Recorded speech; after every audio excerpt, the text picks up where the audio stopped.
She sat at the edge of the briefing table, hands folded, eyes lowered. Why did no one look at her? The others were speaking in clipped tones, maps unfolded, radios humming with static. Men who had bled together, who carried scars and secrets in their eyes. They trusted each other with silence. But when her name was called, the silence stretched too long. She noticed it, of course she noticed. Every soldier notices the small things, the weight of a pause, the tension in the room, the space between breaths. It's how you stay alive. And in that silence, she knew, they still didn't believe she belonged. But she didn't flinch, didn't speak, didn't try to explain. Because what was there to explain? That she had traded years of her life for a uniform they thought she never deserved.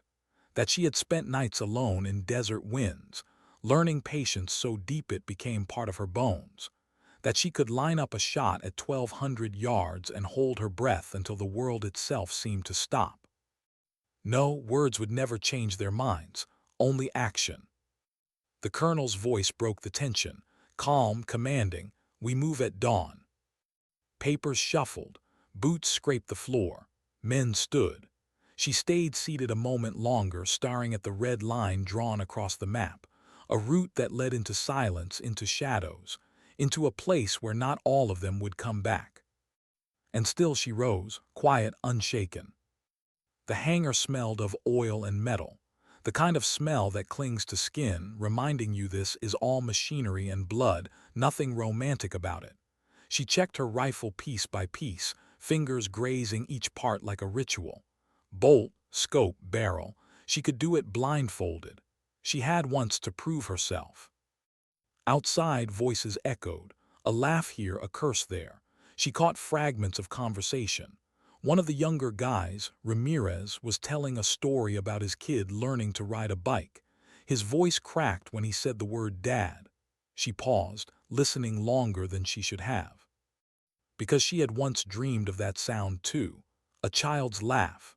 A small voice calling her something softer than her name. But war had a way of stripping you down, leaving only what you could carry. And some things she had left behind. She pressed the bolt forward until it clicked. The sound grounded her, cold, clean, final. Night fell heavy before dawn. They moved out in silence, boots crunching against gravel, the air cold enough to sting. Somewhere far above, stars flickered like tiny eyes. She walked in the middle of the column, faceless among them, rifle slung across her shoulder. No one spoke to her, not yet. The desert stretched wide, dark waves of sand broken by jagged stone. Their destination lay beyond the horizon where lights shimmered faintly, a compound they were told was nothing more than concrete and wires. But intelligence whispered otherwise. Weapons shipments, hostages, men who would rather die than surrender. She scanned the landscape, every shadow, every flicker, her mind quiet but alert, always listening, always searching for what others missed. And in that silence, a thought pressed against her chest. What if she failed them? It came uninvited, sharp as glass. She swallowed it, buried it. But the weight lingered, because no matter how many times she proved herself, one mistake would confirm what they already believed, that she never should have been there. Her breath steadied, one step then another. Hours later, the first sound of gunfire shattered the quiet. Sharp cracks echoed off stone. A voice shouted in the distance. The column broke apart, men diving for cover, rifles raised. Dust kicked up, stinging eyes filling mouths. She dropped behind a ridge, cheek pressed to dirt, ears ringing. "Contact front," someone yelled. But she didn't hear the rest. Because in the chaos, her eyes locked on a figure. A man silhouetted against a flickering light, darting behind cover, weapon raised. She inhaled, slow, deliberate. Her hands moved on instinct, rifle steady, scope aligned. The world narrowed to a single breath. She held it, and in that breath time stopped. She remembered the first time she ever touched a rifle, the recoil bruising her shoulder, the instructor's mocking laugh, the way she bit down her tears and tried again. She remembered nights in the mountains, frost biting her skin, waiting for a target that never appeared. She remembered every moment she had been told she was less, too small, too weak, too fragile. And she remembered why she stayed. Not for glory, not for recognition, but for something she had lost long ago and could never get back. Her finger tightened. The man fell. Silence returned, but not inside her. When the shooting stopped, the squad regrouped. Sweat-streaked faces, breath ragged. They checked ammo, patched scrapes, counted heads. One was missing. Ramirez, the young father. His absence hit harder than the gunfire. She scanned the ground, the shadows, searching for him. But all she saw were trails of blood leading into darkness. No one spoke, not yet. The colonel's jaw clenched, eyes hard. We move now. But she hesitated, just for a second. Because she couldn't shake the sound of his voice, the way it cracked on the word Dad. Her chest ached. But orders were orders. She moved. Hours later, they reached the outskirts of the compound. The air was thicker here, heavy with the smell of smoke and fuel. A low hum filled the night, the sound of generators, of men preparing for violence. They crouched behind a crumbling wall, waiting for the signal, breaths shallow, fingers tense. And in that waiting, her mind betrayed her. She thought of Ramirez again. Was he still alive? Did he call for help in the dark, voice breaking the way it had in the story of his son? Did he think of that little boy in his last moments? Her throat tightened, she pushed it down. Because in seconds they would breach. And when they did, there would be no room for hesitation, no room for grief, only precision, only survival. Still, as she checked her scope one last time, her hand trembled. Not from fear of death, but from fear of failure. The breach came with a thunderclap of steel and fire. Walls shook, doors splintered, voices erupted, shouts, commands, curses. She moved with the squad, each step calculated, each angle checked.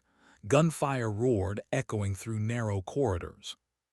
And in the chaos, she found herself separated, cut off in a side hall. The air thick with dust, visibility low. Her rifle up, finger ready. Heart pounding steady, measured beats. Then movement. Not enemy, not soldier. Ramirez collapsed against the wall, hand pressed to his side, blood pooling. His eyes wide, searching, desperate. For a moment she froze. Because what could she do? Orders screamed in her head. Push forward, clear the room, secure the mission. That was what mattered. That was what always mattered. But his hand reached out, trembling. His lips moved. No words, just shapes. Help me. Her breath caught. And in that second, she remembered something she had buried deep. A different voice, a different face. A promise she had once made. One she had broken. Her chest burned. She lowered her rifle. And for the first time that night, she made a choice, not in silence, not in obedience, but in defiance. She stepped toward him. How much blood could a body lose before the light left its eyes? That was the thought that struck her as she knelt beside Ramirez. His breath came shallow, rattling. His hand gripped hers with surprising strength for someone fatting this fast. She pressed down on the wound, heat and wetness soaking her gloves. He gasped, shuddered, clenched his jaw. "Stay with me," she whispered, though her voice cracked more than she wanted. The hallway rattled with gunfire from the other side of the wall. Shouts, explosions. The team was pressing forward, fighting deeper into the compound. And she was here, alone. She should have been with them. Orders said so. Protocol demanded it. But orders didn't bleed in your hands. Protocol didn't have a kid waiting at home to ride a bike with his father. Ramirez did. His lips moved again, but she could barely make out the words. She leaned closer, his breath hot against her ear. "Don't let me fade." Her throat closed. For a moment she couldn't breathe. Because those weren't just his words. They were someone else. Words she had once heard in a different place, on a different night from someone she couldn't save. And that night still haunted her. She blinked hard, forcing her vision clear. "I won't," she said, steady now. "I won't." The firefight outside surged louder. Boots pounded the corridor. A shadow moved. Her rifle snapped up, finger tight. A figure stumbled into view. Not enemy. Morgan, the team's breacher, covered in dust and sweat, his eyes sharp when they landed on her. "What the hell are you doing?" he hissed, voice edged with fury. "We're clearing the compound, move." Her jaw locked. She pressed harder against Ramirez's wound, blood seeping through her fingers. "He's hit." Morgan swore under his breath. His gaze flicked to the blood, then back to her. Conflict rippled across his face, frustration clashing with humanity. "Then he's dead. Wait," he snapped. "You know the rules." Her stomach twisted. She knew the rules. She had lived by them long enough to carve them into her bones. But looking at Ramirez, young, terrified, broken, something inside her rebelled. "No," she whispered, "not yet." Morgan stared at her. For a second, the chaos outside seemed to fade. Just two soldiers, standing on the edge of a decision neither wanted to make. Then Morgan shook his head, bitter. "Fine, but if you slow us down." He didn't finish, didn't need to. Because she already knew. Together they lifted Ramirez, slinging his arm over their shoulders. His weight dragged them down, every step a struggle. They moved through the corridor, gunfire cracking around them, dust raining from the ceiling. At one point, a round smacked into the wall inches from her head. She flinched, heart hammering, but kept moving. Her grip tightened on Ramirez, refusing to let him slip. He groaned, body shuddering. His head lolled, but she whispered to him between breaths. "Breathe, that's all you have to do, just breathe." And she wondered, was she saying it for him or for herself? They reached a half-collapsed storage room, dim light spilling through cracks. Morgan set Ramirez down, gritting his teeth. He pulled a field dressing from his vest, working fast, cursing under his breath. She knelt beside them, hands trembling as she ripped open gauze, pressed it into the wound. The smell of iron filled her nose, thick, suffocating. Ramirez's eyes fluttered, his lips parted. "Tell him." She leaned closer. "Tell who?" "My boy." Her throat tightened. She blinked back, a sting in her eyes. "You'll tell him yourself." But deep down she wasn't sure. The firefight raged on. Voices barked orders. The sound of grenades shook the ground beneath them. The compound was tearing itself apart. Morgan finished tying off the bandage, his face grim. "He won't last without evac." She knew it, the words carved into her chest like glass. But evacuation wasn't coming. Not yet, not until the mission was over. And what was the mission? Intel said hostages, weapons caches, a target too valuable to let slip. But right now, all she saw was a man slipping away in front of her. Morgan glanced at her, his voice lowered. "You care too much." She met his eyes, sharp. "And you don't care enough." For a moment the air between them crackled with something raw, unspoken, human. Then another explosion shook the walls, snapping them back to reality. Morgan slung his rifle. "Stay or come, your call." And he was gone. She stayed. The sound of her own heartbeat filled the silence, slow, heavy. She adjusted the bandage, checked Ramirez's pulse, whispered words she didn't believe but hoped he did. "You're not done, not yet." But in that quiet, her mind betrayed her again. Another night, another soldier, another failure. Her brother, his voice echoing in her memory. "Don't let me fade." She hadn't been there, and when she found him, it was too late. The guilt had never left her. It shadowed every step, every mission, every shot she fired. She told herself she served for him, that she endured for his memory. But the truth was harsher. She served to punish herself. Because saving strangers was easier than forgiving herself for failing family. Her breath shook. She pressed it down. She had no right to break, not now. Ramirez stirred, dragging her back to the present. His hand twitched, reaching for hers again. Weak, fragile. She took it, held it firm. "I'm here." And for the first time in years, she meant it. Minutes crawled like hours. Gunfire faded, then surged again. Shadows flickered against the cracks of light. Her mind screamed to move, to fight, to rejoin the team. But her body refused. She was anchored here to this moment, to this man's fragile life. And maybe that was enough. Because sometimes war wasn't about the mission. Sometimes it was about the person in front of you. And maybe that was why she was here. Not the bullet fired, but the breath before it. Eventually footsteps approached, heavy, familiar. She raised her rifle, tense, ready. Then the colonel stepped into view. His gaze landed on Ramirez, then on her, his expression unreadable. "You stayed." It wasn't a question. She met his eyes, unflinching. "Yes." Silence stretched, long taut. Finally he nodded, just once. "Good." And without another word, he turned back toward the chaos.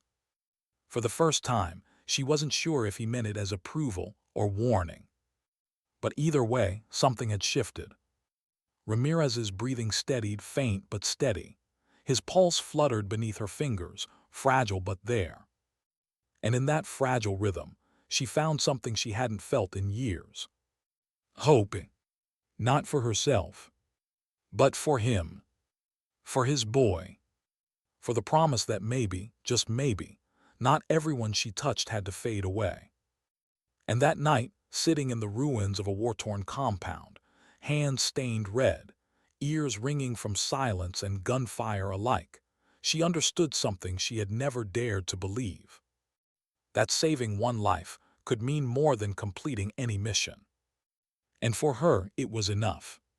For now, what happens when silence feels louder than the gunfire? That was the question burning in her chest as the colonel's shadow disappeared down the corridor, leaving her alone with Ramirez, alone with her thoughts, alone with the ghosts that never left. She adjusted his bandage again, though it didn't need adjusting. Anything to keep her hands busy, anything to keep from thinking too much, because thinking was dangerous in war. It made you human when you needed to be steel. But tonight steel felt thin. Ramirez shifted, groaning, eyes fluttering half open. His lips parted, but the words came out broken. Why'd you stay?" She stilled. The question cut deeper than she expected. Because why had she stayed? Why hadn't she followed orders, left him behind like so many before him? She wanted to tell him the truth, that she was tired of ghosts, tired of losing people she never meant to lose, tired of waking up at night to screams that weren't there. But the truth felt too heavy to give him. So she whispered instead, because someone should. His gaze lingered on her, weak, pained but searching, as if he knew there was more, as if he wanted to ask but didn't have the strength. She squeezed his hand, breaking eye contact before he could see too far inside her. Because if he did, he'd see the cracks. The firefight outside dulled to sporadic bursts, then silence, a heavy silence, the kind that doesn't settle, doesn't breathe, the kind that means it isn't over, not yet. She stayed alert, rifle ready, heart steady. Then footsteps again, softer this time, more than one. She lifted her scope toward the corridor. Shadows moved, too smooth, too careful, not their men. Her breath caught. Enemy. They slipped through the rubble like ghosts, rifles sweeping, eyes sharp, searching. She shifted her aim, breath held, but Ramirez stirred beside her, groaning softly. The sound carried. One of the shadows froze, head tilted, listening. Her pulse spiked. They were coming closer. She had seconds to decide. Shoot and reveal her position. Stay silent and risk them finding Ramirez. Her finger hovered on the trigger, body taut with tension. And for one suspended moment, She felt the weight of everything pressing down. The mission, Ramirez, her past, the voice of her brother whispering from the dark corners of memory. Don't let me fade. Her jaw clenched, she exhaled. The shot cracked like thunder. The first man dropped. The others shouted, spinning toward her. Bullets tore into the walls, sparks showering. She dragged Ramirez closer, shielding him with her body as dust rained down. Her ears rang, the world tilting in chaos. She fired again, and again, each breath controlled, each shot final. When the last shadow fell, silence returned. But her body trembled. Because every time she pulled the trigger, she didn't just see enemies. She saw echoes, faces she couldn't forget, a line she couldn't uncross. And she wondered how much of herself was left on the other side of that line. Minutes later, the squad reappeared. Morgan first, sweat-soaked, jaw clenched. His eyes flicked over the bodies in the corridor, then back to her. You held them off. It wasn't praise, more like an accusation. She said nothing. The colonel followed, his expression unreadable. He glanced at Ramirez, pale but alive, then at her. For a moment his eyes softened, just a fraction. But then his voice returned to steel. We move, they'll regroup fast. Morgan frowned. Sir, he can't. He'll move, the colonel snapped, or he'll die here. The words hit like stone, brutal, cold.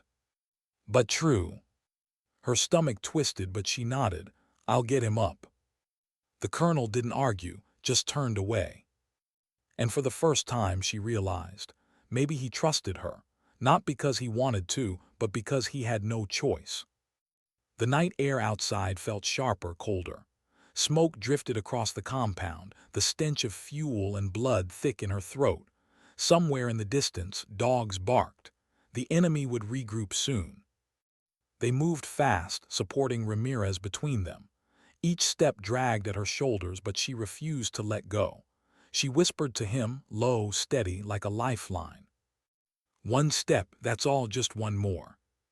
He groaned, eyes glassy, but his legs moved.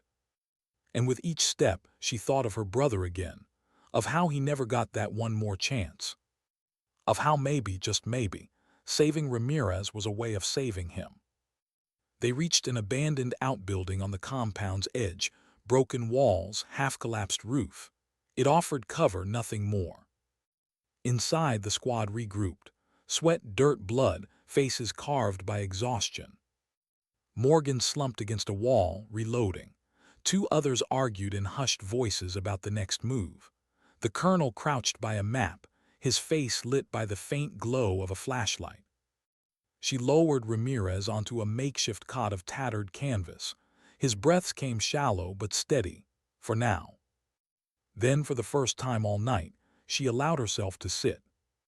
Her body ached, her hands shook when she unclenched them. Blood, his blood, stained her skin. She rubbed at it, but it didn't come off. Morgan's voice cut through the quiet, harsh. We're not dragging him all the way out. You know that, right? Her head snapped up. He's not dead. Not yet, Morgan shot back, but he will be if we slow down. Her chest tightened. Rage simmered low, quiet. She wanted to scream at him, tell him he was wrong, but the words caught in her throat. Because deep down she knew he was. The colonel's voice silenced them both. Enough. He looked at her steady. You've kept him alive this far, that matters. She blinked. His words landed softer than she expected. But then he added, but you need to decide how much further you can carry him, before it costs the rest of us. Her stomach dropped. Because she knew what he was really asking. Was Ramirez's life worth the risk of losing everyone else? And she didn't have an answer. That night stretched endless. The squad took turns watching the perimeter, nerves fraying with every sound in the dark. She stayed by Ramirez, checking his pulse, listening to his uneven breaths. But when her shift ended, she didn't sleep. She couldn't. Instead, her mind drifted backward. Her brother again, always her brother. She remembered the night he left, the argument they'd had, How she told him not to go, that he wasn't ready, that he'd get himself killed. He laughed, said she worried too much, said he'd come back, that he always did. But he didn't, and she hadn't been there to stop it. That guilt had been her shadow ever since. And tonight, looking at Ramirez, she wondered if saving him was her way of finally answering the question that had haunted her for years. Could she have saved her brother if she'd been there? She didn't know, she never would. But she could save Ramirez. Maybe. If fate allowed. Dawn crept over the horizon, painting the ruins in pale light. The colonel stood, stretching his stiff joints. The men gathered, weary but alert. He studied the map one last time, then looked at her. "You stay with him," he said quietly. "We'll finish the sweep." Her chest tightened. Relief warred with shame. Relief that she could stay by Ramirez's side. Shame that she wasn't strong enough, trusted enough to be sent forward. But maybe this was where she was needed most. She nodded once, understood. The squad moved out, their footsteps fading into the morning haze. She sat back beside Ramirez, adjusting his bandage again, watching his chest rise and fall. Each breath fragile, precious. And for the first time in years, she felt something stir inside her. Not just guilt. Not just duty. But purpose. Not the bullet fired. Not the orders followed. But the breath before. The choice to stay. The choice to save. And she realized, maybe that was what made her different. Not weakness, not fragility. But the courage to hold on when everyone else let go. Even if it broke her. The sun climbed higher, burning away the night's chill. Smoke drifted across the compound, carrying the stench of battle. She sat in the ruins, rifle across her lap, Ramirez's pulse beneath her fingers. Waiting, watching. And for the first time, she whispered into the silence, soft, almost like a prayer. "I won't let you fade." And this time she believed it. What happens when the mission leaves you behind? The question gnawed at her as the squad's footsteps faded into the morning haze. The compound felt emptier without them, but not safer. The silence pressed heavy, carrying its own kind of threat. She sat with her back against a fractured wall, Ramirez stretched on the makeshift cot beside her. His skin was pale, his breath shallow but steady. Every few minutes she touched his pulse, reassuring herself it was still there, still fighting. The colonel's last look lingered in her mind. Not command, not condemnation, something else. Something closer to a warning or maybe a test. She didn't know if she'd passed. She only knew she couldn't let Ramirez fade. The outbuilding creaked with every shift of wind. Plaster crumbled from the ceiling. Distant booms echoed across the compound as the squad pushed deeper. She checked her rifle again, slow, deliberate. The ritual calmed her, chamber clear, scope aligned, safety tight. Outside, the world seemed deceptively still. The desert sun rose higher, burning away the chill of night, painting long shadows across the rubble. Birds circled above, distant specks against a pale sky. But her instincts screamed it wouldn't stay quiet for long. Because silence in war was never peace. It was the inhale before the scream. Ramirez stirred, dragging her focus back. His lips moved, whispering something she barely caught. "What?" She leaned closer. "Don't leave me." Her chest tightened. "I'm not leaving," she said firmly. "Not ever." His eyes flickered open. Pain clouded them, but he managed a weak smile. Why do you care?" She hesitated. How could she answer? Because she had already lost too much. Because his boy deserved to see him again. Because she couldn't survive another ghost on her conscience. But she only whispered, "Because you matter." His smile lingered faint, before exhaustion pulled him under again. And she sat there, heart heavy, realizing how rare those words felt on her own tongue. A sound broke the stillness. Distant at first, then closer, boots crunching on stone, not the steady rhythm of her squad, different, hesitant, searching. Her pulse spiked. She pressed lower against the wall, rifle raised, eyes locked on the doorway. Shadows moved across the cracked floor. Voices murmured in a language sharp and guttural. Enemy. She held her breath. Two figures slipped inside. Their rifles swept the room, movements practiced. They hadn't seen her yet. She aimed slow. The world narrowed to the scope, the crosshairs, the breath held before the storm. But Ramirez groaned, faint, his body shifting. One of the men froze. His head snapped toward the sound. Her finger tightened. The shot cracked, the man collapsed. The other shouted, firing wild into the room. Dust exploded from the walls, chunks of plaster raining down. She ducked low, heart pounding, then rose in a smooth arc and fired again. Silence. The air hung heavy with smoke and dust. She stayed still, rifle steady, waiting, listening. But no more footsteps came. She exhaled slow. Her hands trembled afterward, not from fear, from the weight, from knowing every shot carved deeper into her soul. Ramirez's eyes fluttered open at the sound. He saw the bodies, the blood. His lips parted, but no words came. She sat beside him again, wiping sweat from her brow, forcing her voice steady. It's over, you're safe. But inside, she wondered if either of them truly were. Hours dragged like days. The sun climbed higher, heat pressing down. Sweat stung her eyes, dust clung to her throat. She rationed their canteen, lifting it to Ramirez's lips, steadying his trembling hand as he drank. His skin was hot now, fever setting in. She cursed under her breath. Infection. No medevac, no supplies, just her and her hands already stained with his blood. And the thought clawed at her, what if she wasn't enough? She remembered nights with her brother, patching each other up from training injuries, laughing at clumsy mistakes. He always teased her for worrying too much. You're not my keeper, he'd say. But she had wanted to be. She had wanted to protect him from everything.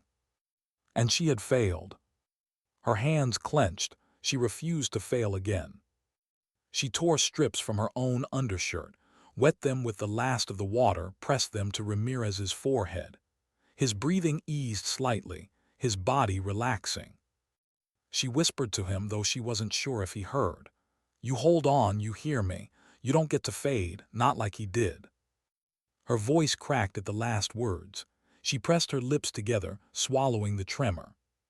But the ghosts didn't care. They never did. Late afternoon brought new sounds. Gunfire closer now, shouts, the heavy thud of boots running. Her squad or the enemy?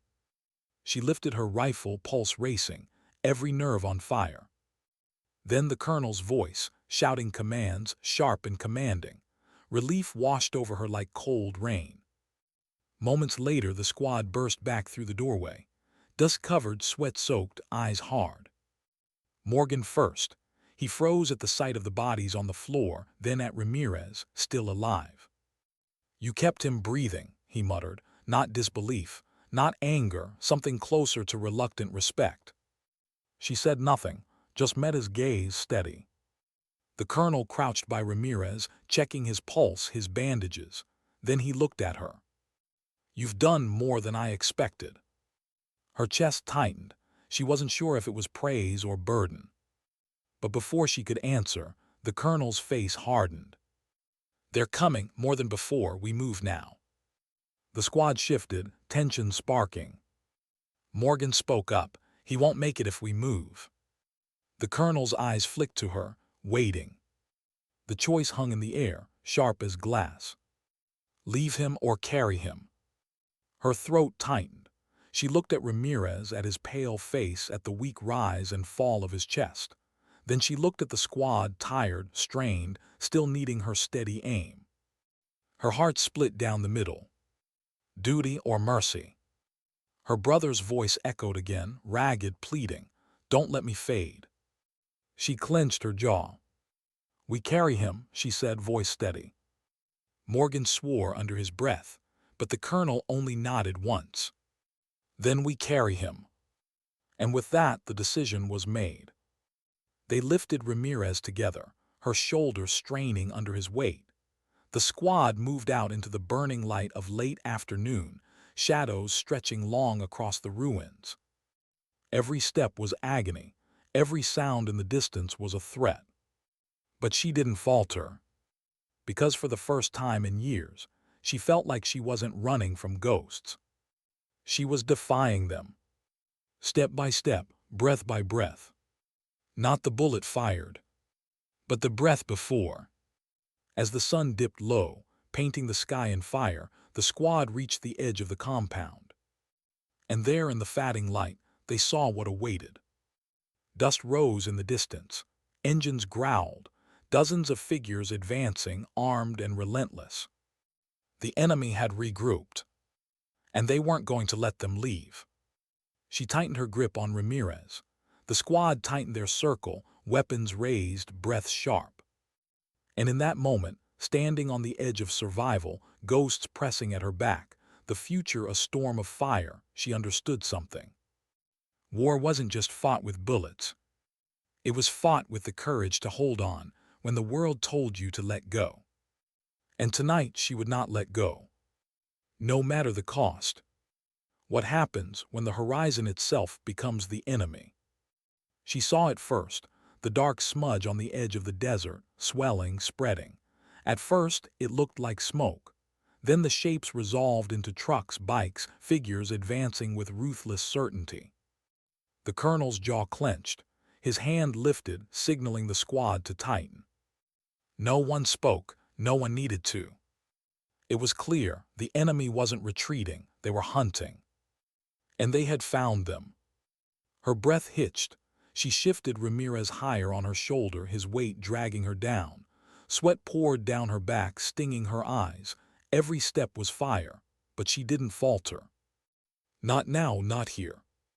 The colonel's voice cut sharp through the silence. We break north, narrow alleyways, cover. We make it to the extraction ridge, or we don't make it at all. Morgan muttered, with him slowing us down, we'll never. Shut it, she snapped before she could stop herself. Morgan's head whipped toward her, eyes blazing, but he said nothing more. The colonel's gaze flicked between them, unreadable. Then he moved, quick and certain. The squad followed. She adjusted her grip on Ramirez, forcing her legs to move. Each step felt like defiance.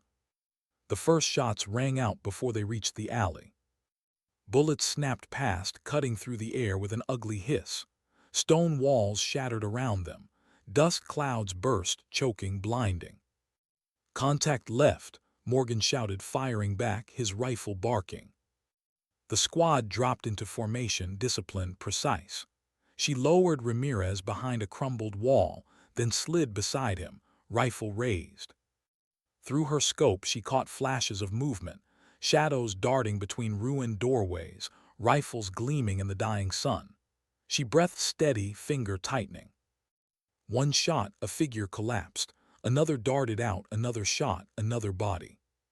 Her chest ached with each trigger pull, not from recoil, from the truth that every face she ended something she'd never know. A family, a story. But hesitation here meant death. So she didn't hesitate. The colonel's voice cut through chaos. We move now. She slung her rifle, grabbed Ramirez again and pushed forward. His weight was unbearable now, every step dragging her closer to collapse. But behind her, gunfire chewed closer. She gritted her teeth, her legs screaming. She would not let him fall. The alley was a coffin of noise. Gunfire ricocheted off walls, sharp, deafening. The squad fought every step, muzzle flashes painting their faces in strobe-like bursts. She ducked low, dragging Ramirez through the rubble. His weak groans spurred her forward. Almost there, she whispered. She didn't know if she was lying to him or to herself. They burst into a wider street. For a breath, the world seemed open. Then she saw them. Dozens more, spilling from buildings, blocking the path. The colonel swore under his breath. The squad froze, trapped. Her pulse thundered. This was it. "Fall back," the colonel said, voice tight. "We hold here."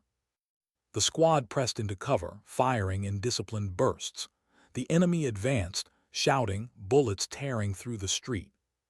She dragged Ramirez behind a shattered car, propped him against the frame. His eyes fluttered open, dazed. "Am I slowing you down?" he rasped. Her throat clenched. "No," she said, "you're keeping me moving." His lips curved, faint, before pain dragged him under again. She swallowed hard, then raised her rifle. The world narrowed again, scope, breath, crosshairs. She picked her shots carefully, each one a lifeline. One man fell, then another. Still more pressed forward. Her mind flickered with memory. Her brother laughing, her brother falling, the promise she couldn't keep. Not again. She steadied her aim. Not this time. The street was a storm now. Smoke, dust, shouts, the crack of rifles, the thud of grenades. Every sense overloaded, every nerve screaming. And still she fought. Not for glory, not for orders. For the man slumped behind her. For the squad still holding the line. For the promise she had failed before, but would not fail now. The colonel's voice roared, "Grenade!" An explosion ripped the street apart. The ground bucked, debris raining down. Her ears rang, vision blurred. When the haze cleared, she saw Morgan pinned under rubble, shouting, struggling. Without thinking, she moved. She dropped her rifle, rushed to him, heaving stone with trembling arms. Dust tore her throat raw, her muscles screaming. Finally, he was free. Morgan stared at her, stunned, breathless. For once, he had no words. She only shoved her rifle back into his hands. "Keep shooting." Then she turned back to Ramirez, heart hammering. The colonel's shout cut through. "We're moving, now or never." The squad surged, dragging each other, firing as they retreated. She hooked her arm under Ramirez again, hauling him up. Her body was fire, her breath ragged. But she moved. Step, drag, fire, repeat. Every muscle screamed, every ghost clawed at her. But she moved. The ridge came into view through the haze, just a silhouette against the blood-red sky. Hope. But hope was cruel. Because between them and salvation, more shadows appeared, blocking the way. Her heart sank. Too many. The colonel stopped, chest heaving, eyes grim. "This is it," he said, "not despair, just truth." The squad tightened around him. A circle, weapons raised, a last stand. She lowered Ramirez gently, her hands trembling. His eyes fluttered open, confused. "What's happening?" She forced a smile, though tears burned her eyes. "Nothing you need to worry about." Her rifle felt heavy as she raised it again. Around her the squad braced. The enemy advanced, a tide of shadows and fury. And in that breathless moment, just before the storm broke, she understood. She wasn't just fighting the enemy. She was fighting time, memory, loss. Fighting for the right to keep one more life from slipping into silence. Not the bullet fired, but the breath before. And she held it. Steady, unflinching. Waiting for the storm. What happens when you realize the storm won't pass? You have to walk through it. The ridge loomed close, so close it almost mocked them. But between the squad and that thin line of escape, the enemy swelled like a tide. Dust and rage.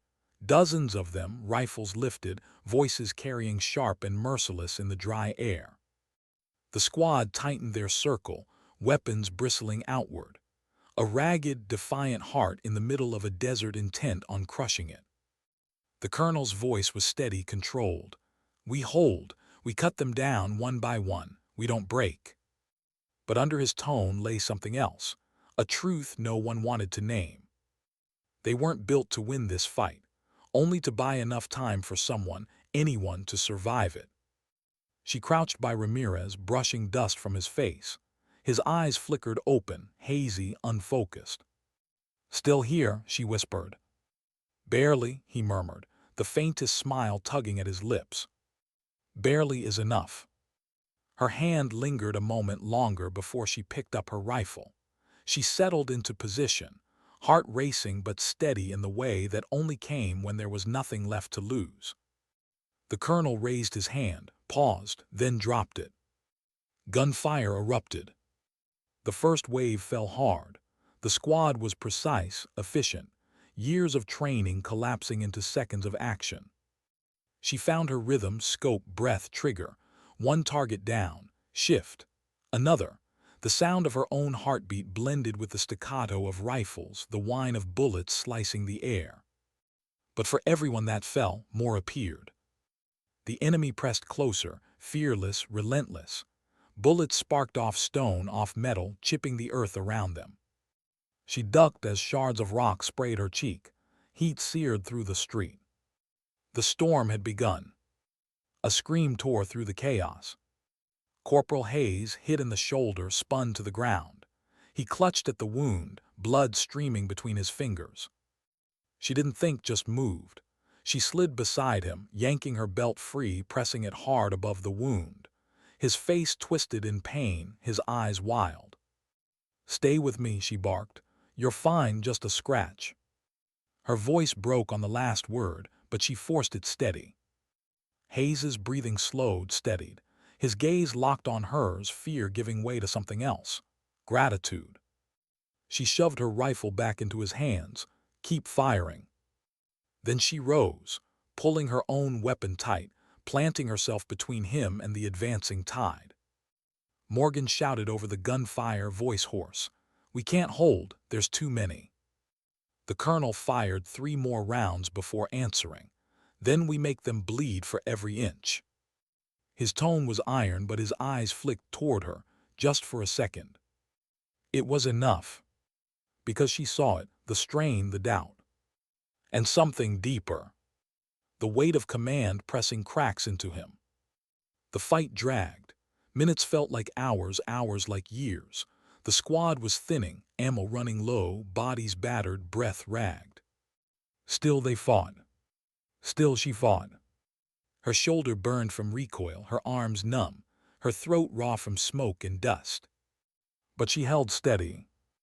Because Ramirez was behind her. Because Hayes was still firing. Because Morgan, for all his bitterness, hadn't stopped shouting warnings and covering the flanks. Because the ghosts demanded she keep breathing. Then chaos ripped wider. An RPG screamed through the air. The explosion tore a car apart, sending fire and metal raining down. The shockwave threw her to the ground, ears ringing, vision swimming. When she forced herself up, the world was fire and smoke.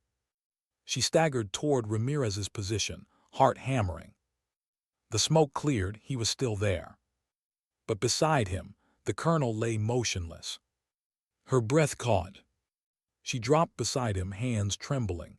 Blood soaked his chest, spreading fast. His eyes were half-lidded, his breath shallow. "Don't," she whispered, "don't you do this." His gaze found hers. For the first time the iron mask cracked. His voice was ragged, broken. "You have to lead them." She shook her head, tears burning.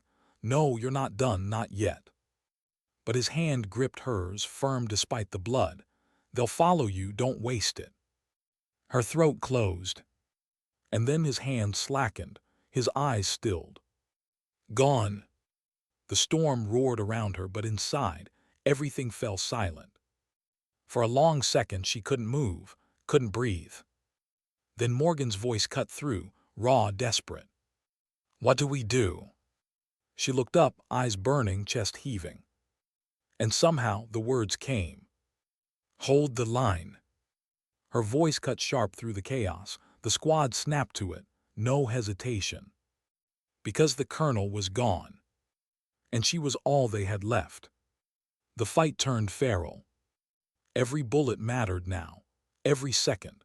They fought with everything left in their bodies, teeth bared, eyes wild. She barked orders, steady, clear. Left flank cover, Hayes, short bursts. Morgan, eyes on the ridge. And they obeyed.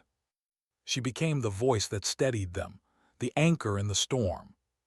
But inside she was breaking, because every decision cut deeper, every order carried lives on its back. And ghosts gathered fast. Through the smoke she saw movement, more enemies circling, pressing close. They had minutes, maybe less. Her mind raced. They couldn't win this fight, but maybe they could still escape it. She glanced at Ramirez, pale and still clinging. At Hayes, clutching his wound but still firing. At Morgan, sweat and dust streaking his face, eyes blazing with something that looked a lot like faith. She clenched her jaw. Not today. Not like this. Her plan formed in fragments, desperate but sharp. They'd break through, not by outlasting but by outmaneuvering. She leaned close to Morgan, shouting over the gunfire. Smoke grenades, North Alley, now. He blinked, then nodded, ripping 2 canisters free. He hurled them, smoke billowing thick, swallowing the street in a choking gray fog. She shouted to the squad, "Move, stay tight, don't stop." They surged, dragging each other, dragging Ramirez, every step blind but forward. Gunfire tore through the smoke, wild, panicked. Shouts rang out, confused. She pushed harder, heart hammering. The ridge loomed closer, its outline ghostly through the haze. One step, another. Almost there. The smoke thinned as they neared the ridge. But the enemy was waiting. Figures rose from the dust, rifles aimed, eyes cold. Her stomach dropped. They hadn't escaped. They walked into the jaws of it. The squad froze, breathless, broken. And in that moment she realized. There was no breath left to hold. Only the choice of how to spend it. What happens when there's no way forward and no way back? The smoke thinned into nothing. The ridge stood only yards away, jagged rock painted red by the dying sun. But between them and salvation, a wall of rifles leveled in unison. Time froze. The squad, ragged and broken, stared down death with nothing left in their lungs but grit. Ramirez sagged against her, nearly unconscious. Hayes clutched his bandaged shoulder, teeth clenched against pain. Morgan's chest heaved, sweat and dust streaking his face. No one spoke. Because what could you say when the end looked you in the eye? The enemy commander shouted something sharp in his own tongue. The rifles clicked, bolts pulled back. Her heart thundered. Not yet, she thought, not like this. She felt the ghosts at her back, the colonel, her brother, all the faces she'd carried with her. They didn't scream, they didn't rage. They just waited silent to see what she would do. Her breath steadied, and before the first shot cracked, she moved. Her rifle barked, one shot clean, precise. The commander dropped, a neat hole through his brow. For a heartbeat, the enemy froze. Then chaos erupted. The squad dove for cover, firing wild. The enemy staggered, disoriented, but then rage took over, bullets slicing the air. She shoved Ramirez behind a boulder, dropping low as gunfire tore stone apart above her. Chips rained down, stinging her scalp. Her pulse raced, but her hands were steady. She rose, fired, dropped again. Another enemy fell. Beside her, Morgan shouted, covering the left flank. Hayes grit his teeth, firing one-handed, every shot fueled by sheer defiance. They weren't winning, but they weren't dead, not yet. And sometimes that was enough. Minutes blurred into eternity. The ridge was right there, but the enemy pressed closer, relentless, screaming through smoke and fire. Ammo dwindled, clips slammed dry. She ejected her last magazine, slid it home, chambered a round. This was it. The squad knew it too. Their eyes met in brief, wordless glances between shots, not panic, not despair. Acceptance. And still they fought. Because giving up was never the point. Then Hayes cried out. She whipped around just in time to see him drop, a bullet tearing through his side. He clutched at it, blood soaking his uniform, his rifle slipping from limp fingers. She crawled to him, dragging him behind the rock, hands pressed hard against the wound. His eyes were wide, glassy. "Don't you dare," she whispered fiercely. His lips moved, trembling. "Tell my daughter." Her throat closed. "No, you tell her yourself. You hold on, Hayes. You don't quit here." But his eyes were already slipping. His hand clutched hers weakly, then went still. Her chest collapsed inward. Another ghost. Another weight. But there was no time to grieve. Bullets hammered closer. The squad thinned again. And she knew, if she broke now, everyone broke with her. So she forced herself to rise. She picked up Hayes's rifle with one hand, slung her own with the other. She braced both against the boulder, firing left and right, her arms burning, her vision swimming. Her screams tore through the chaos, part rage, part grief. And for a moment, the enemy faltered. Because there was something terrifying in a soul, with nothing left to lose. Morgan shouted over the gunfire, "We can't hold, we're done." Her voice cut sharp, raw. "We're not done until they're standing over us." Morgan's eyes locked with hers. For the first time, no sarcasm, no resentment, just belief. And he fought harder. The enemy closed, 10 yards, 5. The squad was breaking. And then above the ridge, a sound split the air. Rotors. Her heart leapt. A helicopter, black against the crimson sky, descending fast. Dust whipped up, screaming through the battlefield. Extraction, salvation. But the enemy heard it too. And they surged. Gunfire doubled, desperate to end it before rescue arrived. She fired until her rifle clicked empty, dropped it, grabbed her sidearm, fired again. Her body was breaking, every muscle torn, every nerve screaming. But she held the line. Because she wasn't fighting for herself anymore. She was fighting for Ramirez, barely breathing. For Morgan, still firing with everything he had. For Hayes's daughter. For ghosts who deserved peace. The helicopter touched down in a storm of dust. A crewman shouted from the open bay, waving frantically. "Move, move." The colonel would have ordered them in, but he was gone. So she did. "Go," she shouted. Morgan hauled Ramirez up, half carrying, half dragging him toward the chopper. The last few squad members covered, their fire wild but desperate. She stayed behind, firing until her pistol ran dry, then grabbing Hayes's fallen rifle, firing again. Every step they took, she bought with bullets. Every inch forward, she carved with rage. Finally, Morgan shoved Ramirez into the chopper. The last squad member scrambled aboard. "Come on," Morgan roared. But she didn't move. Her gaze swept the field, Hayes's body, the colonel's silence, the endless tide still pressing forward. Her legs felt cemented to the earth. Because leaving meant carrying them all as ghosts.